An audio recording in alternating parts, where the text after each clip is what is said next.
اس کے ساتھ بڑی زیادتی کرتے ہیں، جلاتے ہیں، بہت سی ویڈیوز ہم نے دیکھی ہیں۔ لیکن اگر ان بیچاروں جاہلوں کو اور ظالم و بے وقوفوں کو کوئی اگر یہ بتا دے کہ اللہ نے اس ذکر کی بات کی ہے جو مومنین کے صدور میں ہوتا ہے، آپ اس صدور میں موجود ذکر کو تو آپ نقصان نہیں پہنچا سکتے۔ اگر آپ کو یہ پتہ لگ جائے کہ اللہ نے جس ذکر کی بات کی ہے وہ تو مومن کے کردار کے اندر ہوتا ہے، آپ کسی کے کردار کے اندر سے جا کر اس کے ذکر کو آگ تو نہیں لگا سکتے، اس کی بے حرمتی تو نہیں کر سکتے۔ تو اللہ نے جو وعدہ کیا ہے اس ذکر کا، تو وہ میں نے عرض کیا کہ ذکر وہ کلام ہوتا ہے کہ جس کے ذریعے حقیقت سامنے آ جاتی ہے۔ تو اللہ کا ذکر جو ہے یہاں پر جب ہم دیکھیں گے تو اللہ کی آیات کی فکر کہ اللہ نے جو احکامات اتارے ہیں ہم ان احکامات کے پابند ہیں یا نہیں ہیں۔ نبی کریم صلی اللہ علیہ وآلہ وسلم نے ساری زندگی ذکر اللہ کے اندر گزاری، ساری زندگی آپ صلی اللہ علیہ وسلم کی ذکر الہی کے اندر گزری ہے، ذکر اللہ کے اندر گزری۔ اب ذکر اللہ میں میں نے عرض کیا کہ ایک ذکر تو ہے کہ جو تائیدی ذکر ہے، تلقینی ذکر ہے، اور ایک جو ہے وہ یقینی ذکر ہے۔ تو لوگوں کے درجات ہیں کہ جن کے پاس قرآن کریم کا فہم اس درجے کا نہیں ہے، وہ بیچارے کوئی دنیا دار قسم کے لوگ ہیں، قرآن کریم کے لیے وقت نہیں نکلا، تو انہیں اگر کسی نے یہ بتا دیا کہ آپ یہ پڑھ لیجئے، یہ آیت یہ پڑھ لیجئے تو ایسے ہو جائے گا، یہ کر لیجئے تو ایسے ہو جائے گا، تو وہ ان حدود میں رہتے ہوئے وہ اللہ کا قرب حاصل کرنے کے لیے یا اللہ کا ذکر کرنے کے لیے وہ اپنے آپ کو ان حالات میں، ان چیزوں کے اندر، اس کنڈیشن کے اندر محفوظ سمجھتے ہیں۔ لیکن جو مومنین ہیں، میں نے عرض کیا کہ مومن جو ہوتا ہے اس کے نزدیک ذکر جو ہے وہ عمل کا نام، وہ محض لفاظی نہیں ہوتی۔ اور میں نے عرض کیا کہ قول کا لفظ جب عربوں کے اندر ہم دیکھتے ہیں کہ قال رسول اللہ صلی اللہ علیہ وسلم، جب یہ الفاظ آتے ہیں تو پھر ہمیں یہ پتہ ہونا چاہیے کہ عرب زبان جو لسان القرآن کو جانتا ہے وہ یہ جانتا ہے کہ قول جو ہوتا ہے یہ عمل کا ترجمان ہوتا ہے۔ ایک قول، ایک یہ جو اقوال ہوتے ہیں یہ عمل کے ترجمان ہوتے ہیں۔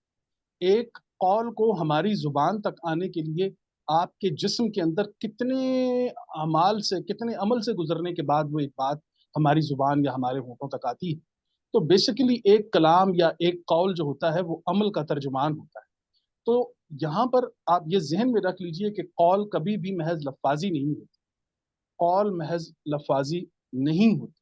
تو اللہ کا ذکر جو ہے وہ ہم جب کرتے ہیں تو ایک تو ہماری ذات کو سکون ملتا ہے، اور پھر اللہ کے ذکر کے نفاذ کے ذریعے کائنات سکون میں آ جاتی ہے۔ جی، اگر میں صرف اپنی ذاتی لذت کے لیے اللہ کے ذکر کو اپناتا ہوں تو یقیناً میں اس میں کامیاب ہو جاؤں گا، کیونکہ میں نے اپنے آپ کو اس پر مطمئن کر لیا کہ میں اتنی دفعہ یہ پڑھوں گا، میں اتنی دفعہ یہ ذکر کروں گا، میں اتنا دفعہ یہ کروں گا، تو یہ چیز تو میری حد تک ہے۔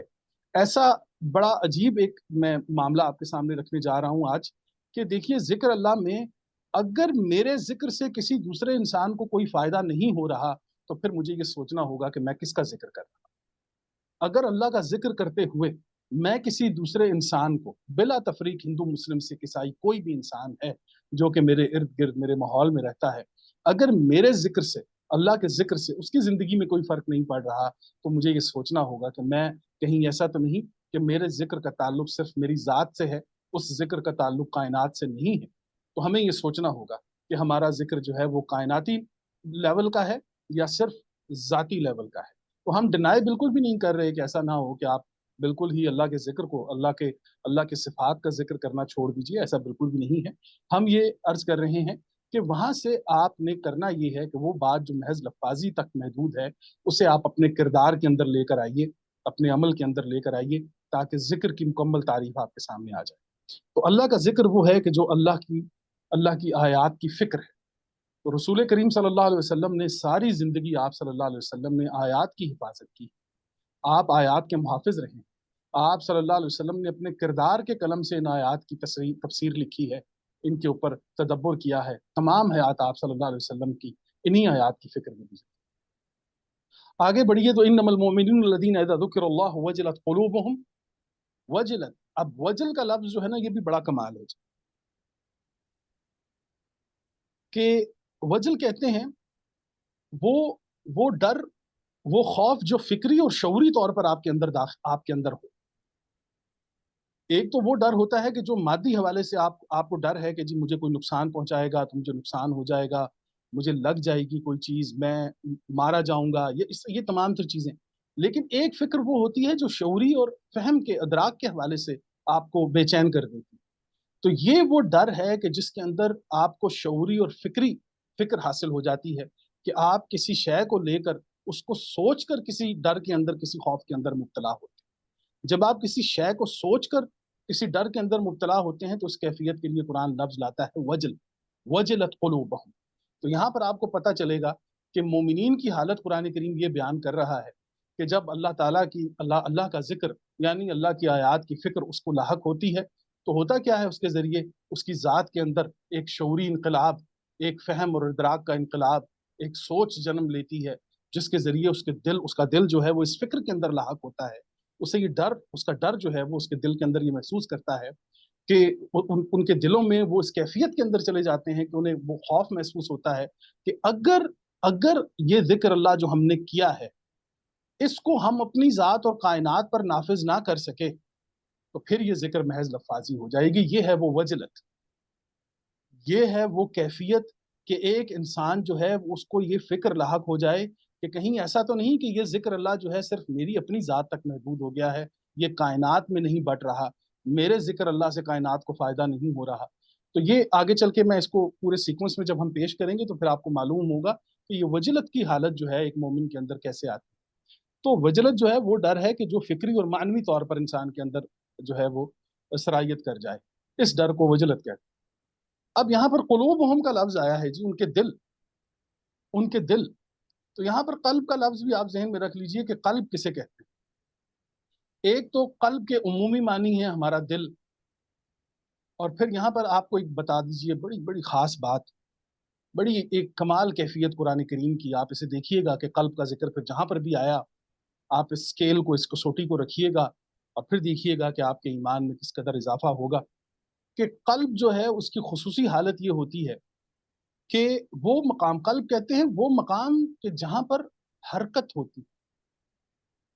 آپ کمال دیکھیے ذرا قرآن کریم کا، قلب کا خصوصی معنی میں آپ کو بتا رہا ہوں کہ قلب کے معنوی جو اس کے معنی ہیں وہ یہ ہیں کہ یہ وہ مقام ہوتا ہے کہ جہاں پر حرکت پیدا ہوتی ہے، تحریک پیدا ہوتی ہے، تغیر پیدا ہوتا ہے، فیصلہ سازی کا مرکز ہے جی یہ قلب۔ یہ قلب فیصلہ سازی کا مرکز ہے، یہ وہ مقام ہوتا ہے کہ جہاں پر جمود کا کوئی تصور نہیں ہے۔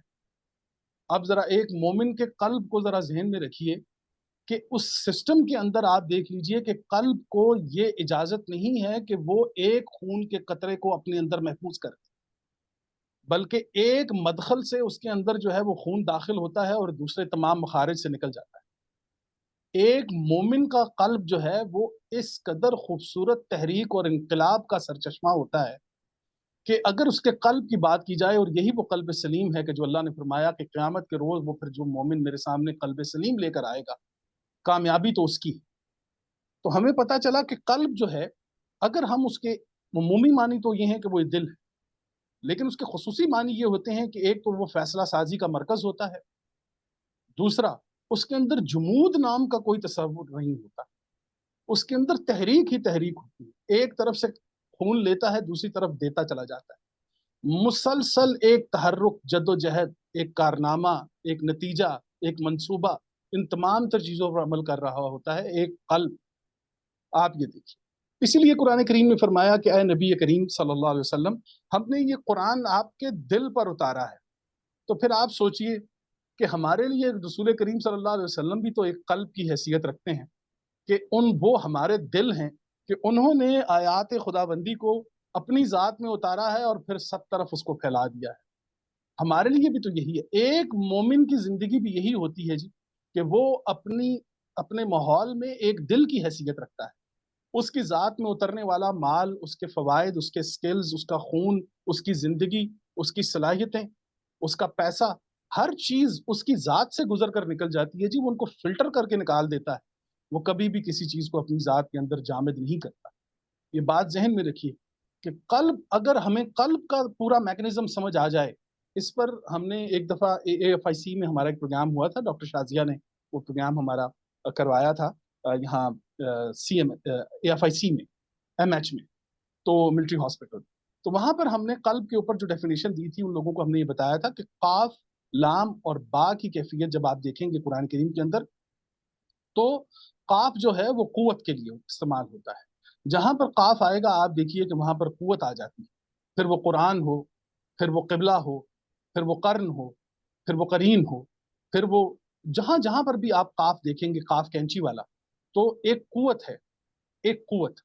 اچھا، اب قلب کو جب آپ سامنے رکھیں گے اور اس کی کانٹریکٹنگ اور ریلیکسنگ کا جو پورا ایک سسٹم آپ کے سامنے آئے گا، تو وہاں سے آپ کو پتا چلے گا کہ یہ قرآن کریم اپنی خطاطی کے اندر بھی ایک معجزہ ہے کہ جب وہ قاف، لام اور با کا ذکر کرتا ہے تو قاف ایک قوت ہے کہ جو ایک میکنزم ہے پورا، جو اس کو کانٹریکٹنگ اور ریلیکسنگ کے اندر لے کے جاتا ہے۔ لام جو ہے لطف ہے، اس میں ایک لطیف حرکت ہے۔ میں نے عرض کیا کہ بہت سے مقامات پر میں یہ بتا چکا ہوں کہ لام کا لفظ جہاں پر آئے گا وہاں پر مائکروسکوپک لیول پر جا کر آپ نے ان چیزوں کو دیکھنا ہوتا ہے۔ لام کا لفظ جہاں پر بھی آئے گا، پھر وہ چاہے اللہ ہو، چاہے رسول ہو، چاہے رسالہ ہو، چاہے فلک ہو، چاہے ملائک ہو، چاہے جہاں پر بھی یہ لام کا لفظ آئے گا وہاں پر آپ کو پتا چلے گا کہ لام کا لفظ کہہ رہا ہوں، لام کا حرف آئے گا تو وہاں پر آپ کو پتا چلے گا کہ یہ وہ ایک ایرا ہوتا ہے، ایک ایسا ماحول ہوتا ہے جہاں پر لام کا لفظ جب داخل ہوتا ہے تو وہاں پر آپ کو مائکروسکوپک لیول پر جا کر اس چیز کو دیکھنا ہوتا ہے۔ الم تر کیف فعل ربک باصحاب الفیل، یہاں تک کہ ان آیات کے اندر بھی لام کے لفظ کو جب آپ دیکھیں گے تو آپ کو مائکروسکوپک لیول کے اوپر جا کے دیکھنا ہوتا ہے۔ تو الف لام میم میں آپ لام کو بھی دیکھیے تو لام بہت اہم حرف ہے، اور اگر ہم روح کی دنیا میں جائیں تو ہمیں پتہ چلے گا کہ یہ پورا میکنزم ہے جو قرآن کریم کے اندر پیش کیا گیا ہے۔ تو قاف جو ہے یہ قوت ہے، میں نے عرض کیا، لام جو ہے یہ لطف ہے، یہ مائکروسکوپک لیول ہے ایک سسٹم کو سمجھنے کا، اور بسط کہتے ہیں کسی چیز کو پھیلانا، کسی چیز کو پھیلانا۔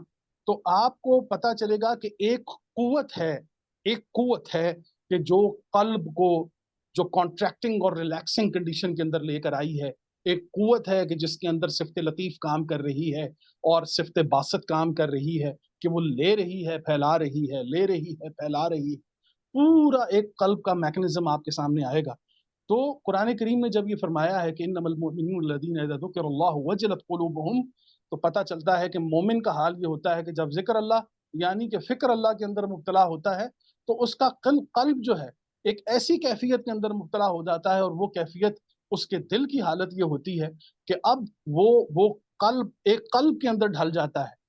جیسا کہ ایک امت ایک قلب کے اندر ڈھلتی ہے، ایسے ہی مومن ایک قلب کے اندر ڈھل جاتا ہے، اور پھر اس کے اندر وہ اس کا جمود جو ہے اللہ کی ذات نکال دیتی ہے۔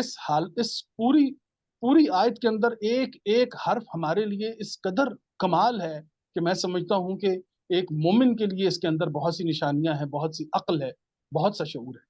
تو وجلت قلوبہم، تو ان کا قلب جو ہے وہ میں نے عرض کی کہ ان کی کانٹریکٹنگ اور ریلیکسنگ سسٹم کا حال یہ ہوتا ہے کہ جمود سے نکل کر وہ مومن جو ہیں ان کا شعور، ان کی فکر جو ہے ان کو وہ جلا بخشتی ہے کہ جس جلا کے ذریعے ان کے اندر ایک تحرک پیدا ہوتا ہے، ایک تحریک پیدا ہوتی ہے، ایک انقلاب پیدا ہوتا ہے۔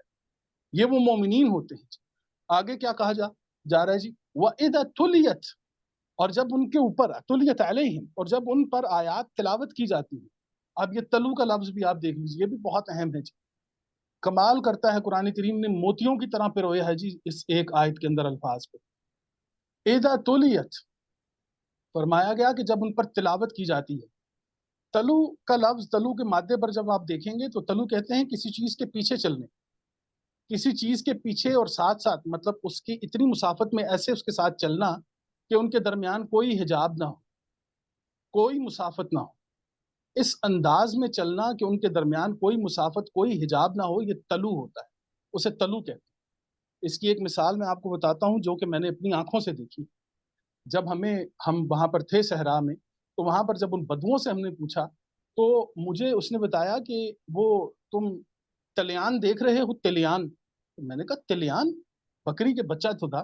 وہ کہتا ہے یہ تلیان ہے، دیکھو ان کو ذرا غور سے۔ تو ہم نے جب دیکھا تو اس نے ہمیں بتایا کہ یہ دیکھو یہ تلیان، تو مجھے پتا چلا کہ یہ تلیان، ان کی ڈیفینیشن، اس نے جب تلو کی ڈیفینیشن ہمیں دی تو ہمیں پتا چلا کہ وہ ایک بکری کی جس نے اپنے بچوں کو جنم دیا ہے، اور نئے نئے بچوں نے چلنا شروع کیا ہے اور فیڈنگ سٹارٹ کی، تو پھر آپ یہ دیکھیں گے کہ وہ دونوں بکری کے بچے بکری کی پچھلی ٹانگوں یعنی تھنوں کے ساتھ ساتھ سر مارتے ہوئے چلتے ہیں، اس انداز میں چلتے ہیں کہ ماں جس طرف جاتی ہے اور وہ اس کے ساتھ ساتھ چلتے ہیں، اور اپنے کان اور اپنا سر اس کی پچھلی ٹانگوں کے ساتھ ٹکراتے رہتے ہیں۔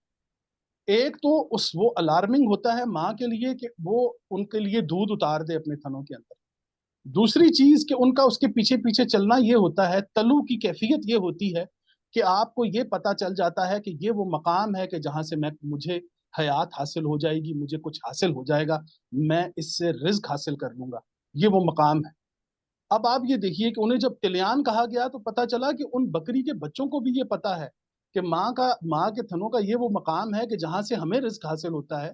تو وہاں پر وہ پچھلی ٹانگوں میں اپنے سروں کو ٹکراتے ہوئے ماں کو یہ احساس دلواتے ہیں کہ ایک تو ہم آپ کے ساتھ ہیں، دوسرا جب انہیں بھوک لگے گی ماں ان کو دودھ دستیاب کرے.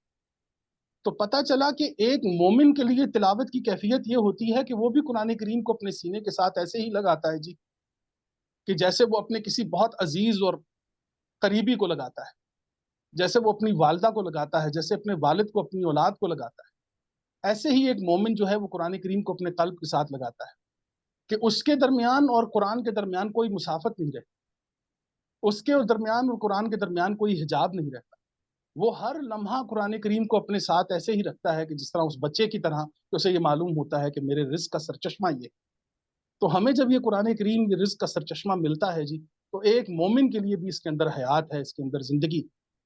تو پھر کیوں نہ ان مومنین کا وجلت قلوبہم، ان کے قلوب کے اندر یہ فکری حرکت تحریک پیدا کیوں نہ ہو کہ جنہیں پتہ چل جائے کہ تلیت کا مقام کیا ہوتا ہے، تلاوت کیا چیز ہوتی ہے. تلاوت وہ مقام ہوتا ہے، میں نے عرض کیا، کہ جہاں سے کچھ حاصل ہو جائے. اور پھر مسلسل ایسا نہیں ہوگا کہ آپ کھڑے رہیں اور ماں چل پڑے، بکری کے بچے ایک جگہ کھڑے رہیں اور ماں آئے ان کو دودھ نہیں، بلکہ ان کو اٹھ کے ساتھ چل کر اس کے ساتھ کا چلنا ہوتا ہے. ان کے ساتھ ساتھ اٹھ کر اس کے پیچھے پیچھے اس کی دونوں ٹانگوں کے ساتھ اپنا سر مار کے یہ بتانا ہوتا ہے کہ میں آپ کے ساتھ ساتھ ہوں، آپ کے پیچھے پیچھے ہوں. یہ تلاوت تلیان، اس یہاں سے آپ کو تلیان کا پورا ایک کانسیپٹ آپ کے سامنے آ جائے گا، تلاوہ کا ایک خوبصورت منظر آپ کے سامنے آ جائے گا. وَإِذَا تُلِيَتْ عَلَيْهِ، اور ان پر جب تلاوت کی جاتی ہیں آیاتہ، اس کی آیتیں. اب میں نے عرض کیا کہ وہ تلاوہ کی حالت میں آئیں گے تو پھر قرآن کی آیتیں سامنے آ جاتی ہیں نا. تو آیت کا ترجمہ جو ہے عمومی طور پر آیت جو لغت کے اندر ہے وہ ہے اس کا معنی نشانی کے، آیت نشانی کو کہتے ہیں. تو یہ صرف محض نشانی کو نہیں کہتے بلکہ آیت نشان دہی کرنے کی صلاحیت کو بھی کہتے ہیں. آیت صرف نشانی نہیں ہوتی بلکہ نشاندہی کرنے کی صلاحیت بھی. تو مومن جو ہوتا ہے وہ ایسا نہیں ہوتا کہ صرف وہ نشانیاں دیکھتا ہے بلکہ وہ قرآن کریم کی آیات کے ذریعے وہ صلاحیت حاصل کر لیتا ہے جس سے وہ نشاندہی سیکھتا ہے. وہ کسی بھی معاملے کو، کسی بھی چیز کی نشاندہی کرنے کے قابل ہو جاتا ہے. یہ مومن ہوتا ہے. اذا تلیت علیہم آیاتہ زادتہم ایمان، زادتہم، اب زادت کا لفظ آپ دیکھیے، میں نے پہلے بھی عرض کر چکا ہوں کہ قرآن کریم میں اضافے میں اور زیادہ میں کیا فرق ہے. قرآن کریم جو ہے یہ دونوں الفاظ جو ہمارے لیے آئے ہیں، ہمارے لیے اضافہ بھی ایک ہی چیز ہوتی ہے اور زیادہ بھی ایک ہی چیز ہوتی ہے. یہ آپ نے پانی زیادہ ڈال دیا ہے، آپ نے پانی اضافی ڈال دیا ہے، اس کو ہم ایک ہی سمجھ رہے ہوتے ہیں. لیکن قرآن کریم بہت دقیق ہے جی. اس میں علماء کا بہت اختلاف ہے، لیکن ہم اپنی ایک چھوٹی سی تحقیق آپ کے سامنے پیش کرتے ہیں. اسے قبول کرنے اور ڈینائی کی پورا اختیار آپ لوگوں کے پاس ہے، لیکن ہم یہ چاہیں گے کہ آپ اسے قرآن کریم کی کسوٹی پر رکھیں اور دیکھیں کہ زیادہ میں اور اضافہ میں کیا فرق کرتا ہے قرآن کریم. تو آپ یہ ذہن میں رکھیے کہ ایک گلاس میں اگر پانی پڑا ہو، ایک گلاس میں آدھا گلاس پانی اس میں موجود ہو، تو آپ اسے کہیں گے کہ اس میں زیادہ پانی ڈال دیجئے. اب وہ پانی آپ نے جب اس کے اندر ڈالا تو اس گلاس کا ایک پیمانہ ہے. اب پیمانے تک تو جو چیز آئے گی وہ قابل قبول ہے، سمجھ آ رہی ہے. لیکن اب پیمانے سے جو چیز اتر رہی ہے اور ضائع ہو رہی ہے وہ اضافی ہے. جو چیز اپنے پیمانے کی حد میں رہتی ہے وہ زیادہ ہوتی ہے، جو کہ اضافی ہوتی ہے وہ فالتو ہو جاتی ہے. اور یاد رکھیے کہ فالتو چیز ہمیشہ انتشار پیدا کرتی ہے. فالتو چیز انتشار پیدا کرتی ہے. پھر وہ طوفان ہو، بارش کا ایک اعتدال ہے، اس کا ایک پیمانہ ہے. جب وہ اپنے پیمانے سے بڑھتی ہے تو سیلاب بن جاتی ہے. اسی طریقے سے ہوا جو ہے اس کا اپنا ایک پیمانہ ہے، جب وہ اپنے پیمانے سے بڑھتی ہے تو طوفان بن جاتی ہے. اسی طریقے سے دھوپ کا ایک پیمانہ ہے، جب وہ دھوپ حد سے زیادہ بڑھتی ہے تو چیزوں کو پگھلا کے رکھ دیتی ہے، سانس لینا محال ہو جاتا ہے. تو ہر چیز جو اپنے اعتدال کے اندر ہوتی ہے جی وہ زیادہ کے قانون کے اندر آتی ہے. اسی لیے قرآن کریم نے ہمیں یہ کہا ہے کہ اس میں دعا آئی ہے کہ آپ صلی اللہ علیہ وسلم نے بھی ساری زندگی یہی دعا پڑھی ہے اور قرآن کریم کے اندر بھی ہے کہ ربی زدنی علما، کہ اے میرے رب مجھے وہ علم عطا فرما کہ جو میرے پیمانے کے مطابق ہو۔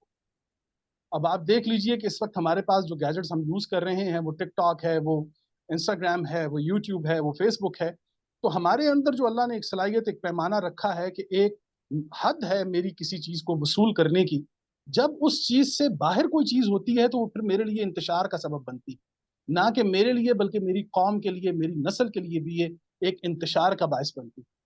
بچوں کے لیے آپ دیکھ لیجئے، میں نے عرض کیا کہ وہ جب سکرولنگ کر رہے ہوتے ہیں تو ان کے لیے ایک برابر ہو جاتا ہے کہ جب یہ بتایا جاتا ہے کہ فلاں پلیئر نے 100 رنز چیز کر لیے ہیں، اس نے سینچری بنا لی ہے، اور اگلی خبر میں ہمیں یہ بتایا جاتا ہے کہ 120 فلسطینی یا 120 کشمیری یا 120 افغانی یا 120 یمنی جو ہیں وہ اس دنیا سے چلے گئے ہیں، ان کو شہید کر دیا گیا ہے۔ تو یہ الفاظ جب آتے ہیں تو پھر آپ ایک بچے کے لیے سکورز کو دیکھنا کہ وہ بیٹنگ میں اس نے سینچری کی ہے اور مقتول کی گنتی جو ہے وہ اس کے لیے ایک برابر ہو جاتی ہے، پھر اس میں کہیں بھی حق بات کو سمجھنے کی صلاحیت اس بچے کے اندر نہیں رہتی۔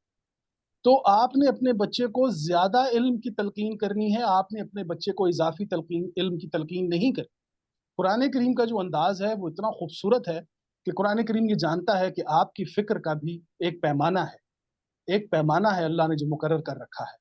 آپ جب اس پیمانے سے اوپر جاتے ہیں تو پھر آپ دیکھیے لوگوں کی حالتیں کیا ہو جاتی ہیں۔ بہت زیادہ جو ہے وہ کسی چیز کے اندر جا کر بہت سی رائے کو اکٹھا کرنا، بہت سی چیزوں کے اندر الجھنا، آپ دیکھ لیے انسان کو بڑی مشکل میں ڈال دیتا ہے۔ تو قرآن کریم کیا فرما رہا ہے؟ وَإِذَا تُلِيَتْ عَلَيْهِمْ، اب ان کا حال یہ ہوتا ہے کہ جب وہ جڑتے ہیں اپنے اس مرکز کے ساتھ کہ جہاں سے ان کو حیات اور رزق حاصل ہوتا ہے، قرآن کریم کے ساتھ جب وہ جڑتے ہیں تو پھر ان کا ایمان زیادہ ہوتا ہے جی، ان کا ایمان اضافی نہیں ہوتا۔ اضافی ایمان آپ کو مصیبت میں ڈال دیتا ہے، اضافی ایمان کے اندر مشکل ہو جاتی ہے۔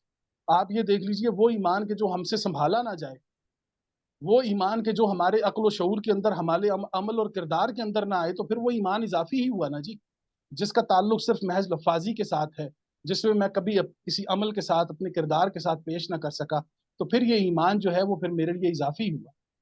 زیادہ ایمان جو ہے وہ یہ ہے کہ ایمان کا زیادہ ہونا اور گھٹنا جو ہے وہ تو عمل کے ساتھ منسوب ہے۔ آپ اپنے عمل کے ذریعے اپنے ایمان کو گھٹا بھی سکتے ہیں، آپ عمل کے ذریعے اپنے ایمان کو بڑھا بھی سکتے ہیں۔ وَعَلَىٰ رَبِّهِمْ يَتَوَكَّلُونَ، وکل جو ہے، وکل آپ یہ دیکھیے، وکل کہتے ہیں اعتماد کو، بھروسے کو۔ اللہ وکیل ہے، ہم اس پر اعتماد کرتے ہیں، بھروسہ کرتے ہیں، لیکن اس کے اندر بھی ایک بڑی خوبصورت کیفیت ہے، یہ بھی جان لیجیے۔ وکل کی کیفیت کو، اللہ کی صفت وکیل کو سمجھنے کے لیے ہمارے لیے بہت ضروری ہے، بہت ضروری ہے کہ ہم اس چیز کا اعتراف کر لیں کہ وکل کہتے ہیں وہ حالت کہ جس میں ایک اپنے آپ کو کمزور ڈکلیئر کر لے اور جو اپنے سے پاورفل ہے اس پر اعتماد اور بھروسہ کر۔ ایسا نہ ہو کہ آپ اپنے آپ کو کمزور آپ ایکسیپٹ ہی نہیں کر رہے اور لفاظی کے تحت آپ یہ کہتے چلے جا رہے ہیں کہ نہیں جی اللہ پر مجھے بھروسہ ہے، بس بیسیکلی آپ نے جو ہے وہ اپنے آپ کو ایکسیپٹ ہی نہیں کیا ابھی تک کہ جی میں اس کا اس چیز کا میرے پاس علاج نہیں، اس چیز کے یہ میں کر نہیں سکتا۔ تو ہم لوگ کیا کرتے ہیں کہ اپنی ذات کو بعض مقامات پر استغفر اللہ قرآنی آیات کے مقابلے میں لے آتے ہیں، اور پھر اس کے اوپر تدبر اور تفکر کے نام پر ہم اتنی مشق کرتے ہیں، اتنی مشق کرتے ہیں، کہیں بھی ہماری ذات سے، ہمارے الفاظ سے یہ محسوس نہیں ہوتا کہ بھئی ہم عاجز ہیں، اس کتاب کریم کے سامنے ہم عاجز ہیں، ہم ایک محدود زندگی میں، ایک محدود عمر میں اس کتاب کریم کا احاطہ نہیں کر سکتے۔ ہمیں بھی اس قلب کی حالت میں آنا ہوگا کہ جہاں پر ایک تحریک ہے، ہم نے اپنے فی زمانہ جو چیز قرآن کریم سے لے لی ہے، اگر ہم اس پر عمل کر جائیں تو یہی ہماری کامیابی ہے۔ آپ کو 500 سال بعد آنے والی قوم جو ہے اس کی اگر فکر لاحق ہو گئی ہے تو اپنے عمل سے ان کے لیے کچھ کر جائیں، نہ کہ آپ اپنا قلم توڑ جائیں کہ جناب جو چیز ہم سمجھے ہیں آپ نہیں سمجھ سکتے۔ یہ ظلم مت کیجیے، تحریک وکل کیجیے، اللہ وکیل ہے تو پھر اس پر بھروسہ رکھیے، اس کی کتاب پر بھی بھروسہ رکھیے، قلم مت توڑیے۔ اللہ پر توکل کرنے کا مقصد یہ ہے کہ اس کتاب مفتوح، اس کتاب کریم کو آزاد رکھیے۔ نبی کریم صلی اللہ علیہ وسلم کی آیات، جو انہوں نے آیات پیش کی ہیں اور جو روایات ہیں آپ صلی اللہ علیہ وسلم پر، ان پر بھی آزادانہ طور پر ایک مومن کو یہ حق حاصل ہے کہ وہ ان پر تفکر اور تدبر کرے، یہ ایمان کا حصہ ہے۔ تو وکل سے اب قرآن کریم دیکھیں کہ زادتہم ایمانا، ان کا ایمان زیادہ ہو جاتا ہے جب وہ تلو کی حالت میں آتے ہیں اس کتاب کریم کے ساتھ، ان کے سامنے جب آیتیں پڑھی جاتی ہیں